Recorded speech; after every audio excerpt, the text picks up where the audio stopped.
Welcome along to the Hong Kong Racing Show, where we take a look at everything happening in the world of Hong Kong racing viewed through a North American lens. I'm Andrew Brown, joined by my regular co-pilot, Alex Evers. How are things, Alex?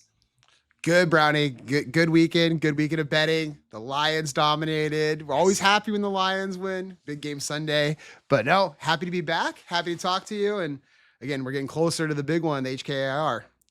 Yeah, and there's going to be a huge card, almost like a preview, I guess, for HKIR coming up next weekend at Sha Tin. We're going to talk all about that with our special guest this week, who's going to be joining us very shortly, Andy Biancone. Always fun when Andy joins us on the Hong Kong Racing Show, the Hong Kong-born Andy Biancone, whose father Patrick used to train, of course, in Hong Kong for many years. Yeah, it's been another good week of racing. It was great to see Matthew Poon, the Poon train, ride a double at Happy Valley during the week as he tries to take over from Vincent Ho for that last homegrown IJC spot. Also last weekend as well, Brett Crawford gets his first group race. Didn't take him long in Hong Kong in the Sa Ladies Purse. That was good to see, wasn't it? Yeah, really good to see. And he mentioned that he was afraid of the ground might be a little bit too hard for his horse, but looked like he loved every bit of that ground as he got up super late with Teton aboard with a lightweight. And Cap Farad, Derby winner last year, who had to be retired out of the race early, eased up. Nothing wrong with the legs, but did bleed and heart irregularity. So not sure when we'll see him next, but nothing too severe. And again, with the vet reports and the stewards reports on the website, you were able to see that stuff right before the end of the day. So I knew it wasn't my poor handicapping that was the excuse there.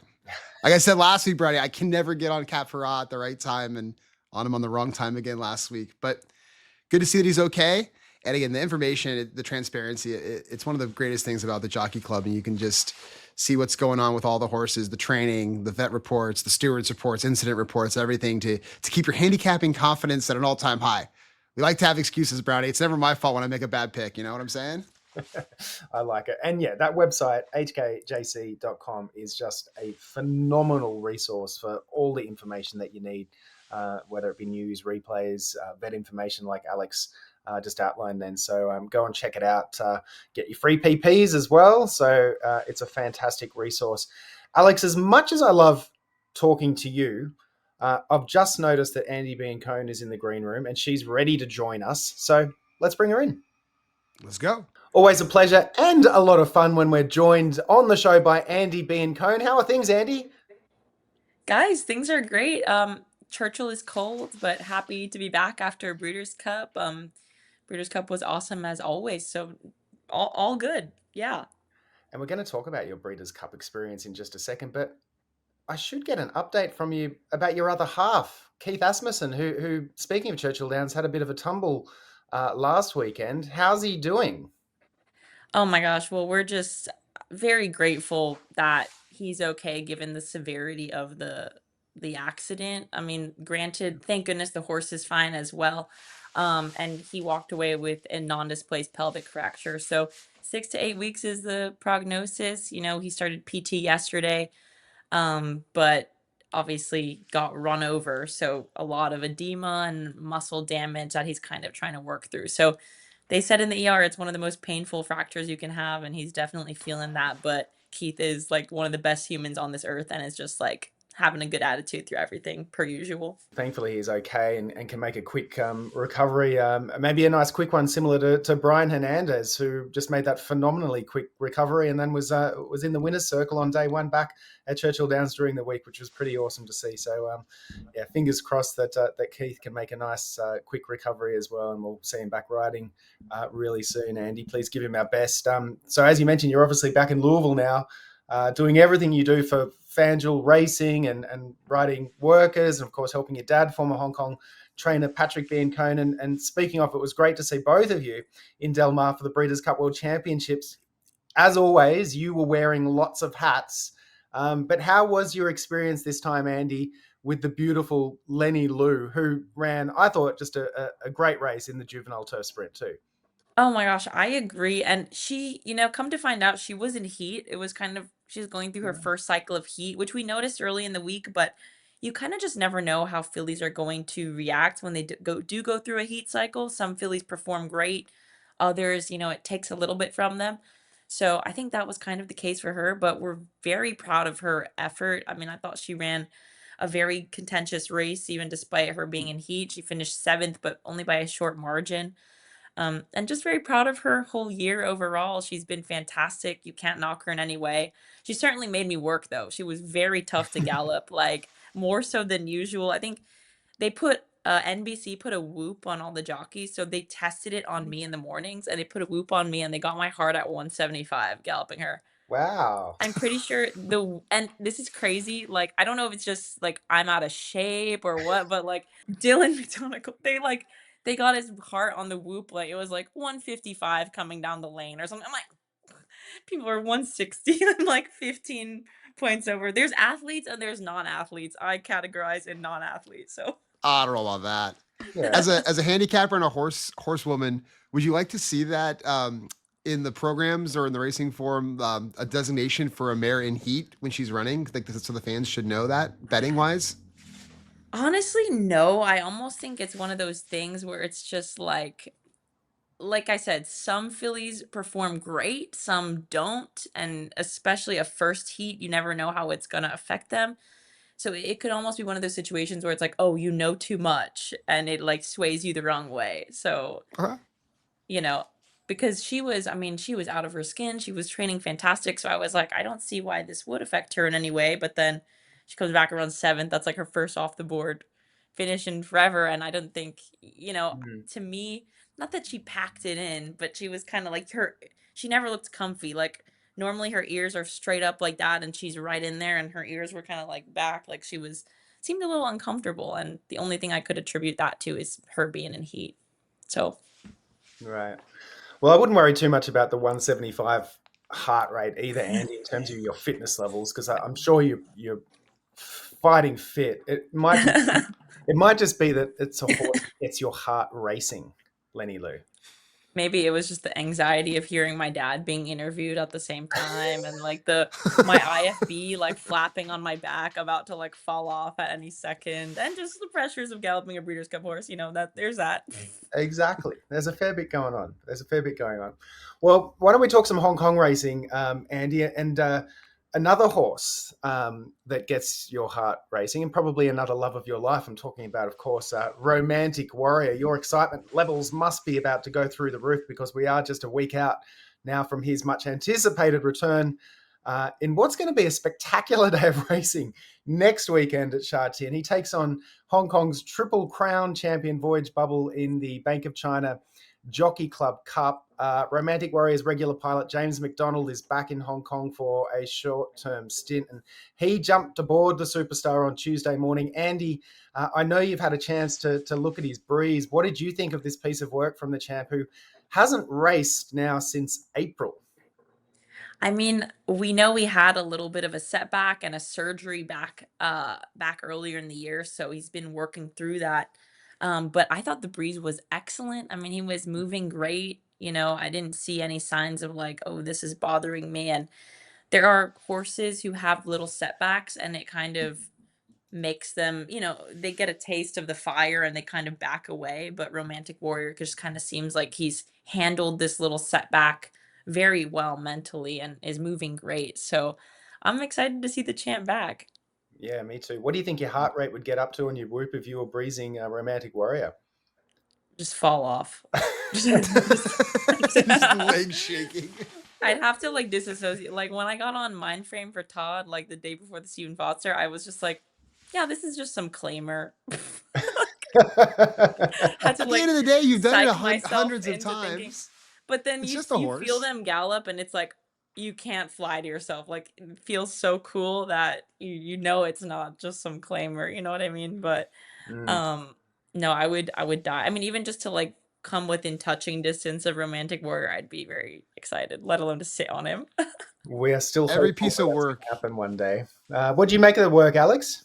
every piece of work he's done, he's just improved. And even like the little clips of him just cantering behind the other horses, he's so much more quiet and like it looks like he's matured even more. He looked great with James on him. Mm. It's gonna be a crazy race. The only thing that I worry about is him and Voyage Bubble kind of taking it to each other a bit off that long layoff and then potentially zapping him for the Hong Kong Cup. But Yeah. James knows. I don't need to give grade one rider, the 100 something grade one wins. Any advice or anything? So we'll see. It's gonna be a great day. We got him. We got My Wish, YING Rising. Like it's a little mini HKIR there for the Hong Kong locals. It's going to be great. You mentioned James, and our friend over in Hong Kong, Nick Child, had a chance to catch up with James after he rode Romantic Warrior on Tuesday morning. Here's what James had to say. I jumped out of bed pretty quickly this morning, that was for sure, especially he was my first ride of the morning, and he just looks phenomenal, really good, and he's prepping up nicely. Danny's really happy with him, and that's the main thing, and he felt good this morning, nice stretching work, and he built through his gears well, so it's going to always takes a good horse to beat him, and it'll be certainly no different come a couple of weeks. I know you've never hid your admiration for him, James. Obviously, he really has been an extraordinary horse, hasn't he, for his connections and such. Do you feel he's the same Romantic Warrior now as he gets that little bit older? Yeah, he is. He doesn't seem to get...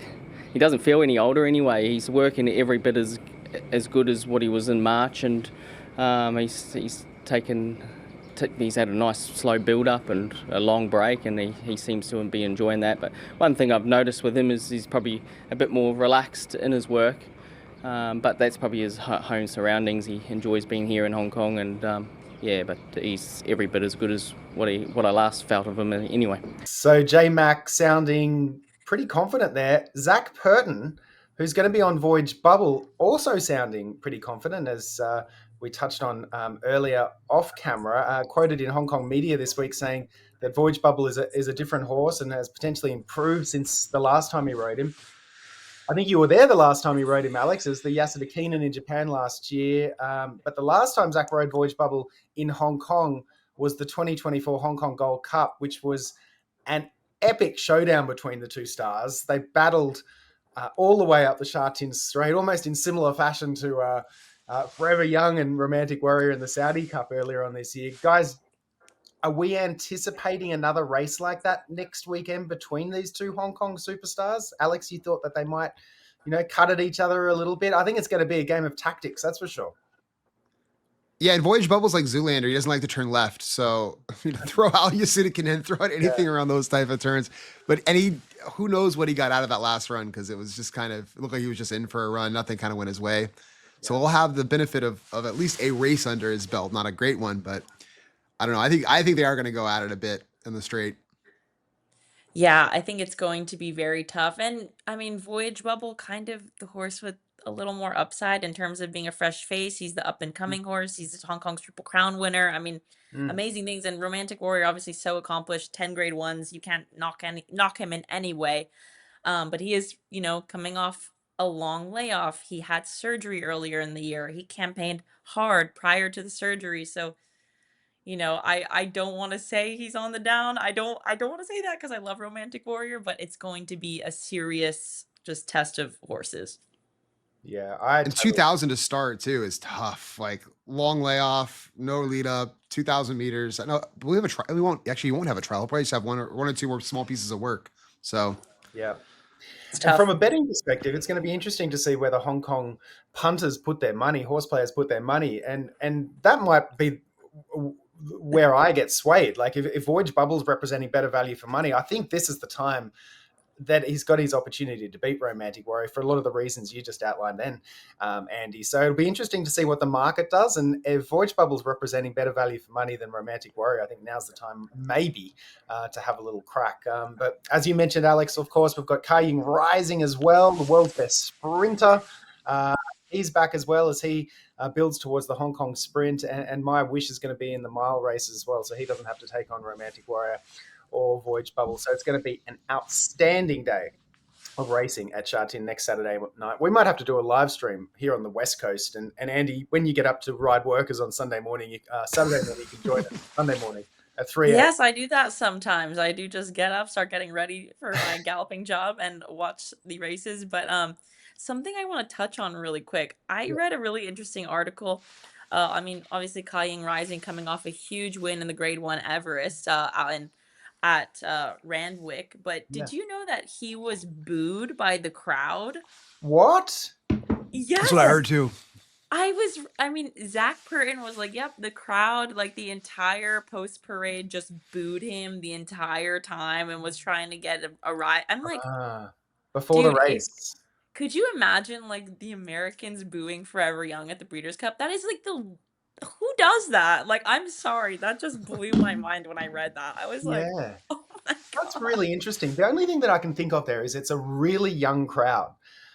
Like if you have a look at the crowd and they sing Sweet Caroline before the race and all that kind Oh of my stuff, gosh. perhaps it's not as well an educated from a racing perspective crowd, and they were just trying to trying to boo, I guess, the international invader Yeah. against all of the Australian hopes. I'm sure it was in I'd like to say like good taste or just being a little cheeky, but yeah, that's it's not good sportsmanship, that's for sure. And I'm hopeful that he got a good round of applause after he won at least. I'm like, Andrew, go get your people. This is I know. embarrassing. They're booing the world's fastest horse. Stop. That's Hey, ridiculous. Brownie, they must have had like 45 Fosters. They've been drinking all day out Yeah. there.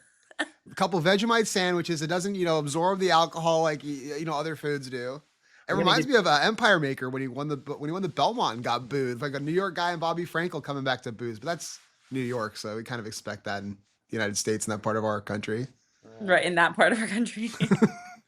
Well, we'll see Right. what happens in 365 days' time, minus however many days ago it was that the Everest was on, because he'll probably be back, and maybe he'll be welcomed with open arms next time, because I'd say he's probably going to win 2 Everests in a row as we welcome Andy's cat to the show. Sorry. We've had plenty of equines on the show. This is our first feline. What's her name? Bean. His name is Bean Guy Biancone Asmussen. Oh, that's Cute. outstanding. I love it. All right, Andy, we know that you've got a million things on, including your role at FanDuel Racing at Churchill Downs this afternoon. So we've got one more thing if you've got time, and that's we're going to have a look at the feature race at Sha Tin this Friday night. So it's 24 hours earlier than normal. The feature race being the Class 2 Lookfook Jewelry. There you go, A Brownie. mouthful. Over the 1,200 meters, it's about 6 furlongs on the A+3 turf. Number one's Ladies' Choice, who's been ultra consistent but drawn wide. Dancing Code began poorly last out and just got too far back. Drawn well here, though. He gets £5 off with Ellis Wong. Patch of Stars looks progressive. Eris Nova on the quick backup. Speed Map shows Ladies' Choice and Dancing Code setting the pace. Andy, I know you've looked at the form, as you always do. Who do you like? I'm going with Patch of Stars. I think this 4-year-old has a ton of upside. I liked his race last time out. Showed a really good turn of foot, which I think Yeah. could work out for him in this race. I know there's not a ton of speed, but hopefully he can get a forward enough trip, sit, make pack, get covered up, and rally down like he did last time, because that was impressive. And he's got Zach Purton on board as well, which always gives you an extra couple of lengths. Alex, do you agree with Andy? I like Invincible Shield. He'll get a better draw this time. Breaking competition. Grade 2 is probably a little ambitious for his first up. Against Vincent Ho back aboard. So he's one I like. He'll probably be followed into the run by Patch of Stars. So I like Patch of Stars in there second. And I like Harmony and Blessed in for third for me. Those are the 3 that I'm on. Okay, well, we might have to all box up our top 3 selections in a trifecta, because I'm going with number 11, Eris Nova, who I mentioned is on the quick backup as well and cutting back from 1,400 meters to 1,200 meters, and was second behind Light Years Charm last weekend, as I mentioned. Matthew Poon goes on. The Poon Train, who rode a double at Happy Valley during the week, as he looks to become the leading local rider to make it into IJC. Still 2 spots left. Before you go, Andy, Umberto Rispoli going to IJC. How good's that? Representing the United States of America. I know, very cool, returning to his roots. So Keith and I are planning a trip to go to Hong Kong. We leave December 1st, so we might be there just as spectators. You have to go. If he's able to fly with his pelvis, we'll see what happens. But yeah, that's the plan. So we'll be rooting, go Umbi in the Oh, that's so cool. Well, hopefully Keith makes that quick recovery we spoke about, and that we can see you guys at Happy Valley on that Wednesday for IJC. And then would you stick around for the Sunday? No, I mean, we are flying out the 10th. Is the jockey challenge on the 10th, or is it the week before? The Jockey Challenge is on the Wednesday before. The race is on the 14th, so it's Wednesday the 10th. I'm not a big math guy. Yeah. Okay, Yeah. no, sorry. I was thinking it was the Wednesday before. We're gonna miss it. But we might be at Sha Tin the previous Sunday, because Okay, cool. his brother's getting married for the international races, so we're leaving before then. Yeah. Gotcha. Otherwise, I'd be working it. Next year, that's going to happen. Next year, yeah, for sure. Well, if you get to Sha Tin, Alex, I think you'll be there that Sunday, the Sunday before HKIR. The 7th, yes, I will. I land that morning. Okay, So we'll maybe, see you there. Alex, if you can pull some strings for Hopefully. Andy, maybe get a meeting at the Barns with Romantic Warrior. we maybe. That's a Please. possibility. I want a photo of the two of them together, please. I'll look at his training schedule for you and see if we can figure out when he's gonna go out. At least we see him gallop or something in the morning. Hook it up, Alex. Alex, the international plug. I have more pull there than I do in the United States. That's for sure. All right, Andy, as always, thank you so much for your time and for joining us. I think, if my memory serves me correct, you were our inaugural guest on this show, and some 50 plus episodes later, you're still a big part of it. So we thank you very much. Thank you guys for having me. Love what we do here. See you soon, Andy. Thanks, Andy. Bye. Always great to chat with Andy. Alex, we still need to share our best bets for Sha Tin on Friday night. I actually like race 2, number 6, Ninja Derby. Or would it be Ninja Derby? Probably Ninja Derby. For trainer Brett Crawford, who we mentioned earlier on in the show, took out last week's feature with Encountered in the Sarsai Ladies Purse. So Ninja Derby's been racing really well for him. Gets a good draw here too, with regular pilot Lyle Hewitson aboard, who actually won on him 2 starts back. How about you for a best bet? We've got a little hunch play. You know, you're close to Oceanside over there. Pope Cody in the last, just because I always have to have a little action on this horse based on that show Animal Kingdom. But I'm going to be interested to look at, and I believe it's in race 5, for Vincent and Francis, the Golden Knight from Barrier 7.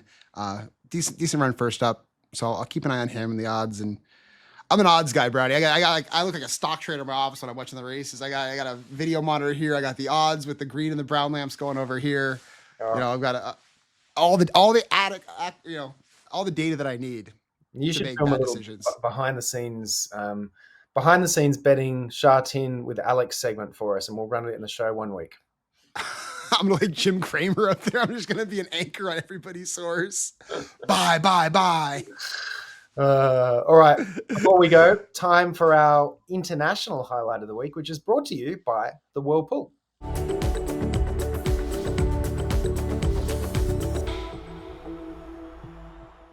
And we simply couldn't go past Via Sistina's win in the Championship Stakes on the final day of the Melbourne Cup Carnival at Flemington. The Chris Waller trainee scoring her 12th win at Group 1 level now. And once again, ridden to perfection by James McDonald. Don't think we'll see her in Hong Kong, even though she is entered for HKIR, Alex, but she is special, isn't she? She's special. You see the crowd going nuts for her. It was awesome. The clips of all the young guys jumping up and down. I don't know what she had to be short price too. But watching those races, that was an awesome card right there. We had the mile at Cheo Wolf and Via Sistina. She's one that I'd love to photograph. She looks lovely. She's a real nice type. Yeah, it seems like everything went really well for the Flemington Carnival there in Melbourne over the last week or so, and really the Spring Carnival in general, which incorporates, of course, Caulfield and Moonee Valley as well. And they had a big number of crowds. I think wagering handle was up. So, yeah, racing doing well down under, which is great to see. And those young crowds as well that we saw over the Everest Carnival at Randwick as well was just phenomenal. So good things happening for racing down under in Australia. One message from one of our partners, Sky Racing World, who have a really great place called the Handicappers Corner on their website. Check it out, skyracingworld.com. The actual handicapper corner is skyracingworld.com/handicapper/corner or -corner. And you can get free PPs for Hong Kong there as well. They're slightly different, I think, from the free PPs on the Hong Kong Jockey Club website. So you might prefer one to the other, but check it out. And they've got a lot of other information, including picks and analysis and all that kind of stuff as well. So an informed punter is an engaged punter. Plenty of information there on the Sky Racing World website. Alex, anything else you'd like to add before we wrap things up?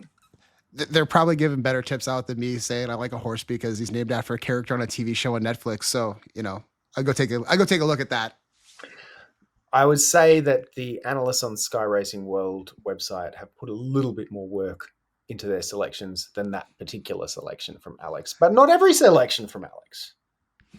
Hey, if you're playing the roughies, Wednesday night was your night at Happy Valley. It was a bunch of shots out there on Wednesday night. Hong Kong has a way of doing that. You know, it's if you're a favorite player, you can get bent over a couple times over there. It can be tough. Lots of competitive finishes there at Happy Valley on Wednesday night as well. We put up a few photos on the Hong Kong Racing North America social channels. So awesome stuff, Alex. Thanks again for your input into this show. It was great to have Andy Biancone on the show once again. Looking forward to another big show next week when we preview those races. Romantic Warrior versus Voyage Bubble. We've got James McDonald versus Zach Purton. We've got My Wish. We've got YING Rising back. It's going to be an absolute cracking card at Sha Tin next weekend. So we'll preview it all next week on the show, and we'll see you then on the Hong Kong Racing Show.